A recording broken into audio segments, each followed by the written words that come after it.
샬롬. 오늘 또 하나님의 은혜와 평강이 여러분 가운데 함께하기를 축복합니다. 오늘 또 묵상의 말씀을 통해서 나에게 주시는 하나님의 말씀을 듣는 은혜로운 시간이 되기를 축원합니다. 이 시간 하나님께서 우리에게 허락해 주신 말씀은 민수기 34장 1절에서 15절 말씀입니다. 주님께서 모세에게 말씀하셨다. 이스라엘 자손에게 명하여라. 그들에게 다음과 같이 말하여라. 너희는 이제 곧 가나안 땅에 들어가게 된다. 이 땅은 너희가 유산으로 받을 땅인데 다음과 같이 사방 경계를 정한 가나안 땅 전체를 일컫는다. 너희 영토의 남쪽은 에돔의 경계선과 맞닿은 신광야에서부터 시작된다. 그러므로 너희 영토의 남쪽 경계는 동쪽의 사해 끝에서부터 시작된다.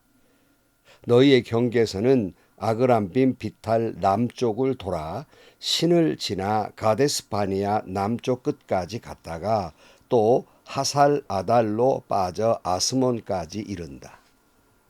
경계선은 더 연장되어 아스몬에서부터 이집트 국경지대의 강을 따라 지중해가 시작되는 곳까지 이른다. 서쪽 경계는 지중해와 그 해안선이다. 이것이 너희의 서쪽 경계가 될 것이다. 너희의 북쪽 경계는 다음과 같다. 지중해에서부터 호르산까지 너희는 경계선을 그어라. 또 호르산에서부터는 하맛 어기로 경계선을 그어 스닷 끝까지 이르면 경계선은 거기에서 다시 시브론을 거쳐서 하살 에난 끝까지 이른다. 이것이 너희 영토의 북쪽 경계이다. 너희의 영토 동쪽 경계를 하살 에난에서부터 스밤까지 그어라. 경계선은 여기에 더 연장되어 스밤에서부터 아인 동쪽 리블라까지 내려갔다가 동쪽의 긴네렛 바다 해변까지 더 내려간다. 거기에서 다시 경계는 요단으로 내려가 사해 끝에서 멈춘다. 이것이 너희 땅의 사방 경계이다. 모세는 이스라엘 자손에게 명령하였다. 이 땅은 당신들이 제비를 뽑아 받을 유산입니다. 주님께서는 9지파와 반쪽 지파에게 주도록 명하셨습니다. 르우벤 자손의 지파가 조상 집안을 따라 그리고 갓 자손 지파가 조상 집안을 따라 그들의 유산을 받도록 하고 므낫세의 반쪽 지파도 유산을 받도록 하십시오. 나머지 두 지파와 반쪽 지파는 그들의 유산을 해뜨는 쪽 요단강 동쪽에 있는 여리고에서 이미 차지하였습니다. 아멘.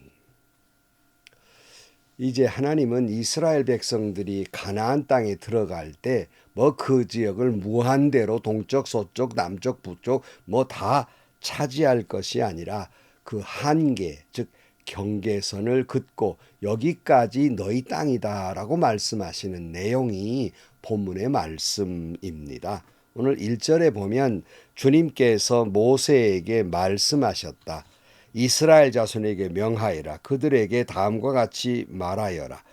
너희는 이제 곧 가나안 땅에 들어가게 된다. 이 땅은 너희가 유산으로 받을 땅인데 다음과 같이 사방 경계를 정한 가나안 땅 전체를 일컫는다. 말씀하면서 가나안 땅의 경계 남쪽으로부터 시작해서 남쪽, 서쪽, 북쪽, 동쪽 순으로 그 경계선을 말씀하고 있습니다.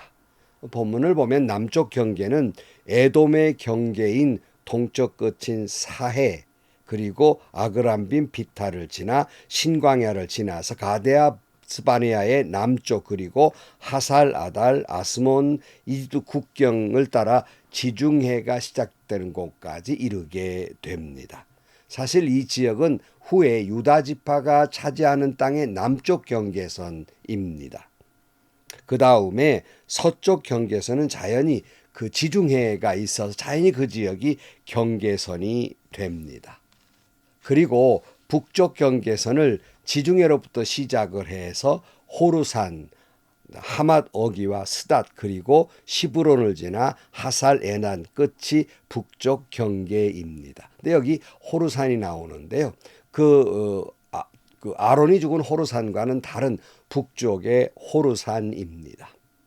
그리고 동쪽 경계는 북쪽 경계인 하살 에나로부터 시작을 해서 스밤, 리블라, 긴네렛 바다, 긴네렛 바다는 갈릴리 바다를 말합니다. 그리고 요단을 지나 사해까지가 동쪽 경계입니다.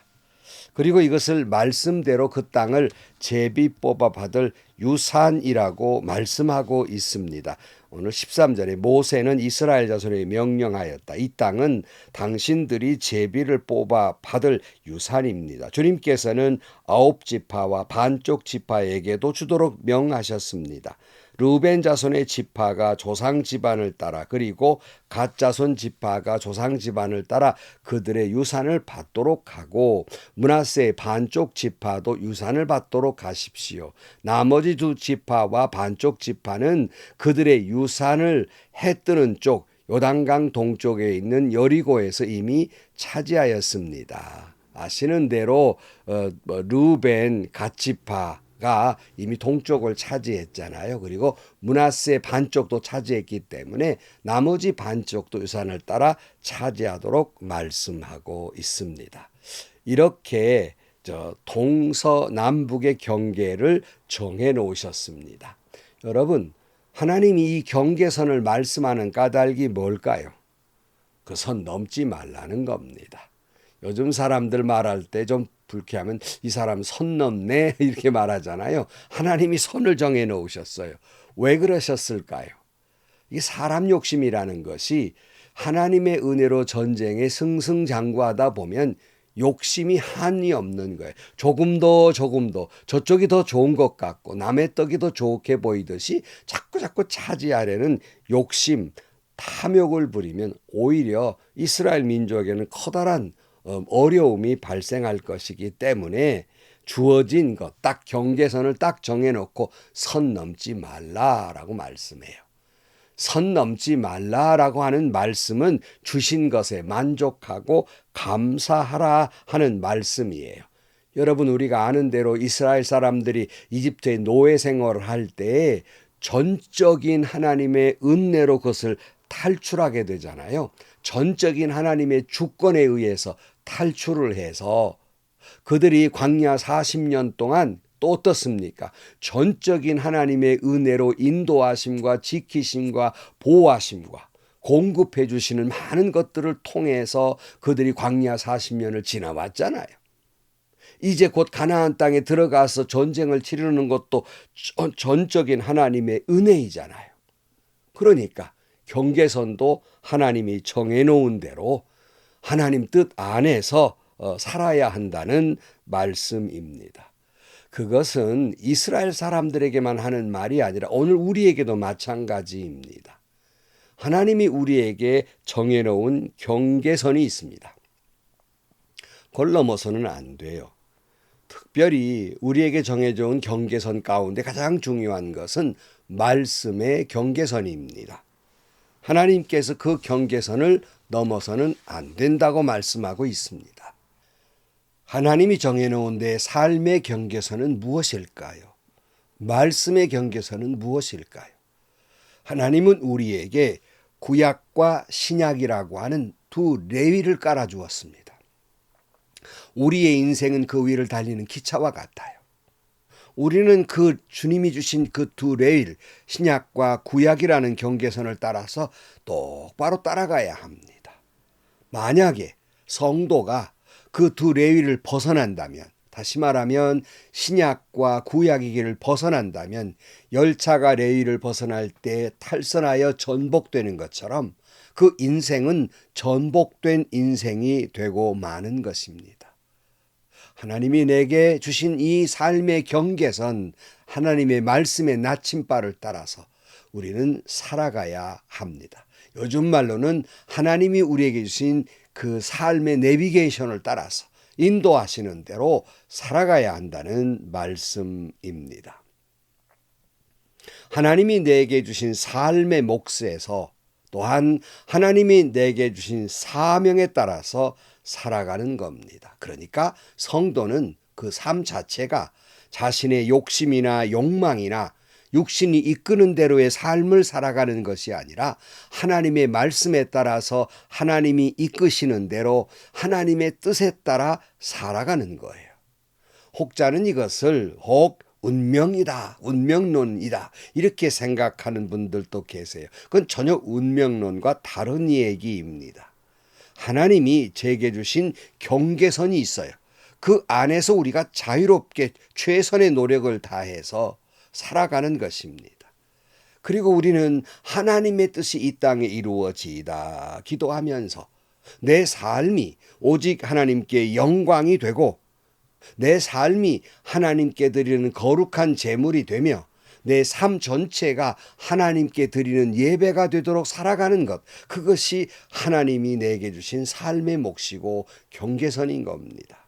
그래서 사도 바울은 로마서 12장 1절에 형제자매 여러분, 그러므로 나는 하나님의 자비하심을 힘입어서 여러분에게 권합니다. 여러분의 몸을 하나님께서 기뻐하실 거룩한 산 제물로 드리십시오. 이것이 여러분이 드릴 합당한 예배입니다. 여러분은 이 시대의 풍조를 본받지 말고 마음을 새롭게 함으로 변화를 받아서 하나님의 선하시고 기뻐하시고 완전하신 뜻이 무엇인지를 분별하도록 하십시오. 나는 내가 받은 은혜를 힘입어 여러분 각 사람에게 말합니다. 여러분은 스스로 마땅히 생각해야 하는 것 이상으로 생각하지 말고 하나님께서 각 사람에게 나누어 주신 믿음의 분량대로 분수에 맞게 생각하십시오. 한 몸에 많은 지체가 있으나 그 지체들이 다 같은 일을 하는 것이 아닙니다. 여러분, 하나님은 우리 한 사람 한 사람을 이 세상 많은 사람 가운데 한 사람으로 만든 것이 아니라 오직 나 한 사람을 독특한 하나님의 걸작품으로 만드셨어요. 우리는 누구와도 비교할 수 없고, 아니 비교해서도 안 되는 거예요.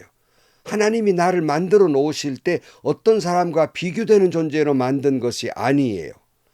비교할 수 없는 존재로 나를 이 땅에 보내셨고, 하나님은 저와 여러분을 이 땅에 보내실 때 하나님이 이루고자 하시는 꿈, 비전을 갖고 계십니다. 그러니까 우리는 태어날 때부터 내 욕심이나 욕망을 위해 살아가는 삶이 아니라 하나님이 나를 이 땅에 보내주신 목적, 뜻, 비전에 따라서 우리는 그 꿈을 위해서 그 꿈이 이 땅에 이루어지이다 기도하며 살아가는 겁니다. 다시 말씀드립니다. 우리 한 사람 한 사람은 하나님의 걸작품들입니다. 늘 제가 고백한 대로 제가 이리신광의 부목사를 하다가 제가 섬기는 이제 예은교회로 올 때 정말 작고 볼품없는 교회였거든요. 그때 제 기도는 이것이었어요. 하나님, 저를 어느 큰 정원에 아름다운 많은 사람들로부터 사랑받는 아름다운 유명한 꽃으로 피어있으라고 한다면 그곳에서 최선을 다해 하늘을 우러러 피어 있겠습니다. 그러나 하나님이 저더러 어느 이름 모를 산 후미진 모퉁이의 그늘에 이름 모를 들꽃으로 피어 있어 아무도 보아주지 않는다 할지라도, 누구에게도 사랑받지 못한다 할지라도 그 자리에 오직 하늘을 우러러 주님을 찬양하며 최선을 다해 아름답게 꽃을 피우겠습니다. 이것이 저만이 아니라 우리 모두의 기도고 우리 성도의 고백이어야 합니다. 하나님이 내게 주신 삶의 몫에서 우리는 최선을 다해서 하나님을 찬양하며 하늘을 우러러 주님께 영광을 돌리며 누구와도 비교할 수 없는 나 혼자만의 아름다움으로 주님을 찬양하며 서 있는, 그렇게 살아가는 저와 여러분들이 되시기를 주의 이름으로 축복합니다. 기도하겠습니다. 하나님이 우리를 이 땅에 보내실 때에는 내 삶의 몫이 있고 주어진 경계선이 있는데 저희들은 끊임없이 다른 사람과 비교하고 견주어 가면서 욕심과 욕망대로 되지 않는다고 마음에 상처받고 행복을 잊어버리고 불행한 삶을 살아가는 경우가 많습니다. 주님, 저희들 내게 주신 삶의 몫에서 최선을 다해 주님을 찬양하며 주의 뜻이 이 땅에 이루어지이다 고백하면서 내 주어진 삶의 몫에서 최선을 다해 아름답게 그리고 최선을 다해 하나님이 주시는 행복한 삶을 살아가는 저희들이 되게 하여 주옵소서. 예수님의 이름으로 기도하옵나이다. 아멘. 요즘 사람들 쓰기 좋은 유니크하다는 말을 자주 쓰잖아요. 하나님은요, 여러분을 여러분답게 살라고 우리를 보내주셨고 여러분만의 삶을 통해서 하나님께 영광을 돌리며 살라고 우리를 보내주셨습니다. 하나님은 당신을 이 땅에 보낼 때 그냥 굴러다니는 돌처럼 아무렇게나 보내신 것이 아니라 하나님의 놀라우신 꿈을 하나님의 은혜와 함께 주셨어요. 우리의 삶은 내 욕심과 욕망대로 살아가는 것이 아니라 그 뜻을 이루며 살아가는 거예요. 누구도 흉내낼 수 없습니다. 누구도 비교할 수 없습니다. 여러분은 하나님의 걸작품들입니다. 그러므로 하나님이 내게 주어진 삶의 몫에서 가장 아름답게 가장 최선을 다해서 주님을 우러러 주의 뜻을 이루어가는 여러분들이 되시기를 축복합니다. 행복하시고요. 좋은 일이 가득한 하루가 되시기를 주님의 이름으로 간절히 축원합니다.